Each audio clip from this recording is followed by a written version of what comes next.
Hi everyone, कैसे हैं आप सभी। आई होप कि आप बढ़िया होंगे, मस्त होंगे, स्वस्थ होंगे। आज देखिए किसी कारणवश स्मार्ट बोर्ड पर वीडियो नहीं आ पाया, इसके लिए हम क्षमा चाहते हैं।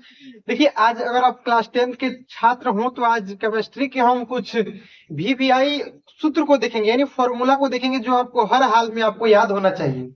अगर आप 12th के भी छात्र हैं तो ये आपको पहले से उम्मीद करते हैं कि पता होगा। अगर नहीं हो तो आप इसका रिवीजन करके आप उसको मतलब अपने पास बढ़िया से अपने दिमाग में फिट कर लीजिए, ताकि केमिस्ट्री पढ़ते समय आपको कहीं से दिक्कत ना हो। चलिए मतलब वीवीआई इतने जितने भी फॉर्मूला यूज होते हैं केमिस्ट्री के रिएक्शन में, उन सबको देखेंगे आज की इस वीडियो में। देखिए टाइम को वेस्ट ना करके वीडियो को शुरू करते हैं। सबसे पहले आपको मतलब जो बेसिक बेसिक उसको देख लेते हैं शुरुआत के, जैसे में H2O। H2 किसका सूत्र होता है? तो ये हो जाएगा बाबू आपका जल का। H2 किसका सूत्र होता है? जल का। और एक और इसी का भाई आता है D2O। H2O और D2O। D2O जो होता है आपका भारी जल का सूत्र होता है, D2O भारी जल का सूत्र होता है।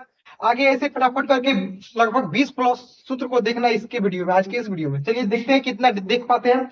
फटाफट वीडियो करते हैं ताकि वीडियो लंबा भी ना हो और आपको पढ़ने में दिक्कत ना हो। H2O जल, D2O आपका हो जाएगा क्या? भारी जल। आगे देखेंगे CO।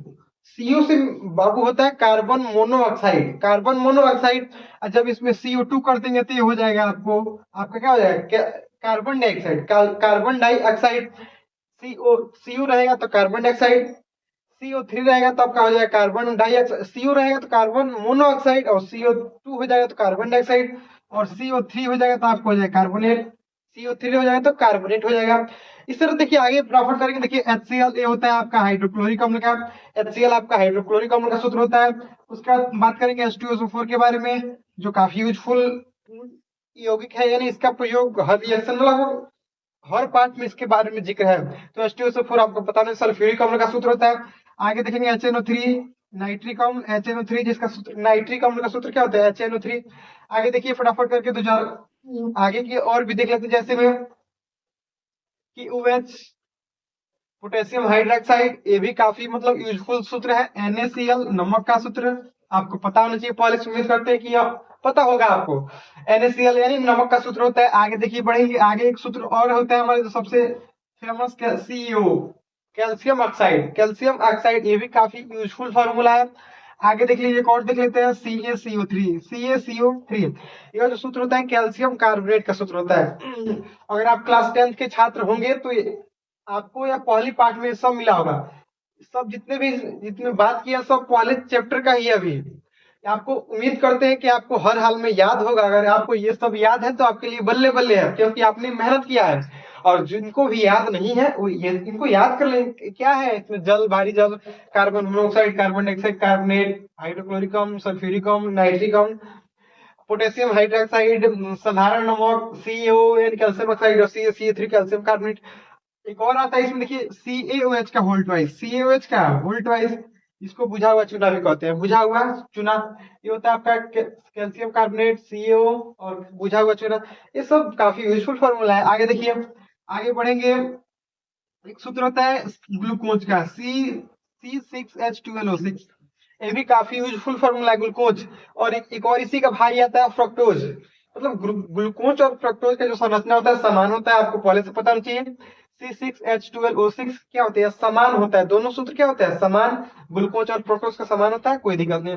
और इसी में बात करें चीनी का, तो चीनी का भी आपको याद कर लेना है, C11H2211। C11H22 C12H2211 sorry. चीनी का सूत्र होता है C12H2211। आपको पता होना चाहिए कि C12H2211 चीनी का सूत्र होता है।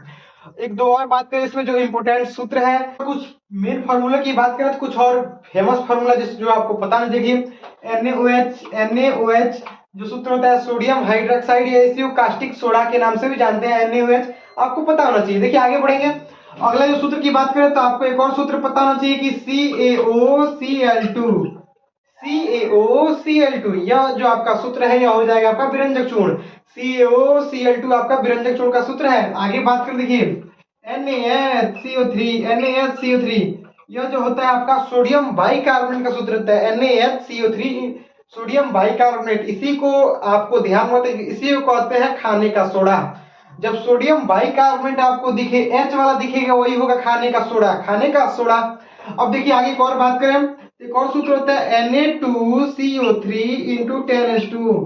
Na2CO3 into 10H2। यह जो होता है मेरे भाई, यह सूत्र होता है आपका सोडियम कार्बोनेट का। सोडियम कार्बोनेट इसको कहते हैं धोने का सोडा। ऊपर वाला खाने का सोडा, नीचे वाला धोने का सोडा। आपको पता होना चाहिए कि NaCO3 आ जाएगा तो आपका हो जाएगा सोडियम बाइकार्बोनेट या खाने का सोडा। Na2CO3 10H2 रहेगा तो आपका हो जाएगा मतलब धोने का सोडा, सोडियम कार्बोनेट। आगे देखिए, बात करते हैं एक और सूत्र आपको मजेदार। देखिए सूत्र बताते हैं जो आपको एक मिनट में भी याद कर दिए। यह तो है बहुत बड़ा, लेकिन थोड़ा सा दिमाग आप लगे। देखिए तो CaSO4 है इंटू 2H2, ये हो जाएगा आपका जिप्सम का सूत्र। CaSO4 into H2 gypsum. और इसमें थोड़ा सा चेंज करके बस इसी को लिखिए पहले आप, CaSO4 इंटू हाफ H2, ये हो जाएगा बाबू मेरे प्लास्टर ऑफ पेरिस। यहाँ देखिए दो H2O को हाफ H2O कर दिए, बाकी सब सेम। CaSO4 इंटू H2, ये हो जाएगा आपका CaSO4 इंटू H2 रहेगा जिप्सम। और CaSO4 इंटू 1/2 H2, ये हो जाएगा आपका प्लास्टर ऑफ पेरिस। यहाँ देखिए इसको तोड़े हैं, इसका प्लास्टर कर दिए हैं। यहाँ पर इसको तोड़े हैं दो भाग में, तीन का प्लास्टर हो गया। और ऊपर वाला आपका है क्या, जिप्सम का सूत्र, सोडियम कार्बोनेट, सोडियम बाइकार्बोनेट, विरंजक चूर्ण, सोडियम हाइड्रोक्साइड। ये सब बेसिक फॉर्मूला है मेरे भाई, आपको पता होना चाहिए। इसके बिना केमिस्ट्री में काम नहीं चलेगा। अब देखिए कुछ और फेमस फॉर्मूला एक दो और है, उसको भी देख लीजिए आप। अगर आप कार्बनिक यौगिक वाला चैप्टर पढ़े होंगे तो उसमें जो फेमस फॉर्मूला देखिए, जैसे एल्केन तो CnH2n+2, CnH2n+2 होता है एल्केन का सामान्य सूत्र, CnH2n+2। वही बात करें एल्कीन का, तो एल्कीन का आपको याद रखना है CnH2n+1। देखिए एल्कीन, इसमें कील आ रहा है, तो कील कैसा होता है, कील सीधा होता है। इसमें भी सीधा इधर लास्ट में कील टाइप का है, CnH2n+1। अब बात करें एल्कीन, तो एल्कीन का आपको याद रखना है CnH2n होता है एल्कीन का, CnH2n। आगे बात करें तो एक होता है एल्काइन, तो एल्काइन का मेरे भाई आपको पता होना चाहिए CnH2n-2। CnH2n-2 होता है एल्काइन का होता है। अब देखिए, अब आपसे जो भी जिसका भी सूत्र पूछे, जैसे कार्बनिक यौगिक में अल्कोहल का पूछे, एल्डिहाइड का पूछे, कार्बोक्सिलिक अम्ल का पूछे, तो कीटोन का पूछे, ईथर का पूछे, तो आपको उसमें क्या करना है कि ये वाला लेके, एल्कील वाला लेके, क्योंकि जितना भी यहां से बताया एल्केन, एल्कील, एल्कीन और एल्काइन में तीनों में सबसे ज्यादा क्रियाशील कौन होता है, तो होता है आपका एल्कील। यानी सब यही सबसे क्रिया करता है, जो एल्कील होता है यही सबसे क्या करता है, क्रिया करता है। तो आप उसमें जैसे अल्कोहल का आपको फॉर्मूला बनाना है तो CnH2n+1 हो गया अल्कोहल।